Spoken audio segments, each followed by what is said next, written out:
السلام علیکم friends and welcome to history ہمارے ساتھ۔ دوستو، ہندوستانی سپاہیوں میں بغاوت کی چنگاریاں اپنا کام کر رہی تھیں، اور جب وہ آپس میں ملتے تو جنگ کا پلان بناتے تھے۔ ادھر لاتور سے بغاوت کی خبریں آنے لگیں، جہاں راجہ بادپور نے قبضہ کر لیا تھا۔ اسی علاقے کی ایک چھوٹی سی بالجیت گڑھی پر بھی انقلابیوں کا قبضہ ہو گیا، مگر جلدی انگریزی فوجوں نے حملہ کر کے گڑھی چھین لی اور 16 انقلابی گرفتار کیے۔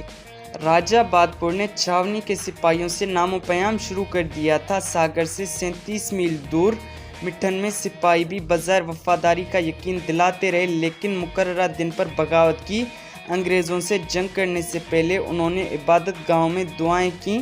مقابلہ بہت سخت تھا، دونوں طرف سے گولہ باری ہوئی اور انقلابی فوج سامان جنگ کی کمی کے باوجود جنگ کرتی رہی۔ دوستو، آس پاس کے علاقوں کی بغاوت نے جبل پور کی عوام کو بھی ابھارا۔ برندہ اور ساگر میں بغاوت کر کے انقلابیوں نے نہ صرف ان علاقوں کو بلکہ برندہ کا تمام شمالی علاقہ آزاد کروا لیا تھا، اور اس کے بعد جبل پور روانہ ہو گئے۔ ان کے جبل پور پہنچنے کی خبروں نے انگریزوں کو سخت پریشان اور بدحواس کر دیا، اور عام طور پر خوف و ہراس چھا گیا۔ بالآخر ستمبر آ گیا۔ غیرت مند انقلابی اب زیادہ انتظار نہ کر سکتے تھے۔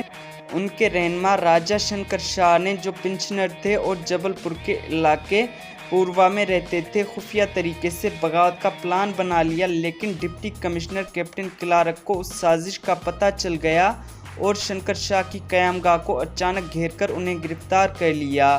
ان کی گرفتاری نے انقلابی حلقوں میں جوش و غصے کی لہر دوڑا دی، اور وہ انہیں چھڑانے کے لیے جدوجہد کرنے لگے۔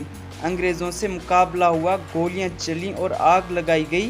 کمشنر نے محفوظ دستہ طلب کر لیا تھا۔ شنکر شاہ اور ان کے بیٹے پر ایک نمائشی مقدمہ چلا کر توپ سے اڑا دیا گیا۔ شنکر شاہ کی قربانی سے باغیوں کا جذبہ غیرت اور بھی ابل پڑا۔ ریجمنٹ 3 نے میگزین پر قبضہ کر کے کھلم کھلا بغاوت کر دی۔ سلیم آباد کے سپاہی بھی میدان میں آ گئے۔ ان میں سے کسی نے اپنے انگریز افسر کو قتل نہیں کیا، بلکہ بحفاظت جہاں وہ چاہتے تھے پہنچا دیا۔ ہاتھ ملا کر ان کو رخصت کیا اور سامان گاڑی میں رکھوا کر روانہ کر دیا۔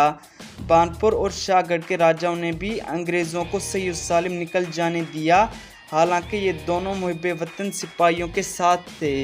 دوستو، راجہ گنگا دھر راؤ کی اولاد نہ تھی۔ 1842 عیسوی میں انہوں نے ایک 8 سالہ لڑکی منو بائی سے شادی کی، مگر پھر بھی کوئی اولاد تخت و تاج کی وراثت کے لیے زندہ نہ رہی۔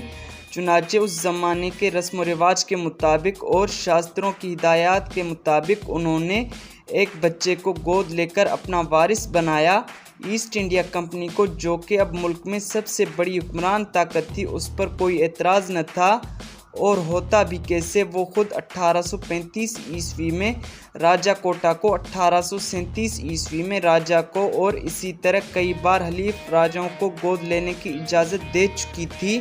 جھانسی بھی کمپنی کی حلیف ریاستوں میں تھی، مگر 1853 عیسوی میں گنگا دھر راؤ کی موت پر ان کے لیے پالک بیٹے دامودر راؤ کو حقدار تسلیم نہیں کیا گیا، کیونکہ اب ڈھل زوئی کی حریص نگاہیں دوست ریاستوں کو بھی نشانہ بنانے لگی تھیں، اور گود لینے کی مہم ناقابل قبول بن چکی تھی۔ چنانچہ جھانسی کو زبردستی انگریزی سلطنت میں شامل کر لیا گیا۔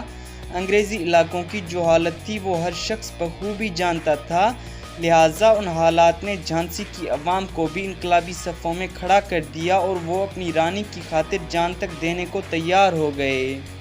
دوستو، تمام خفیہ اسکیمیں مکمل ہونے کے بعد 4 جون 1857 عیسوی کو جھانسی کی عوام بھی میدان میں آ گئی۔ انہوں نے میگزین پر قبضہ کر لیا اور اپنا جھنڈا لگایا۔ بعد میں باغی سپاہی بھی ان کے ساتھ ہو گئے، قیدیوں کو چھڑایا اور انگریزوں کے مکانات جلانا شروع کر دیے۔ وہ دین کی جے کے نعرے لگاتے ہوئے شہر میں آ گئے۔ انگریز قلعے میں پناہ گزین تھے۔ 7 جون 1857 عیسوی کو انقلابی سردار کالے خان، رسالدار اور تحصیلدار محمد حسین خان کی رہنمائی میں قلعے پر حملہ کیا۔ انگریزوں نے مقابلہ ناممکن دیکھ کر صلح کا جھنڈا بلند کر دیا۔ ایک ممتاز شہری حکیم سالم محمد نے جاں بخشی کا وعدہ کیا تھا، مگر جب انگریز باہر نکلے تو بپھری ہوئی انقلابی عوام، جو اپنے ہم وطنوں پر انسانیت سوز مظالم کی جگر خراش داستانیں سن چکی تھی، ان پر ٹوٹ پڑی۔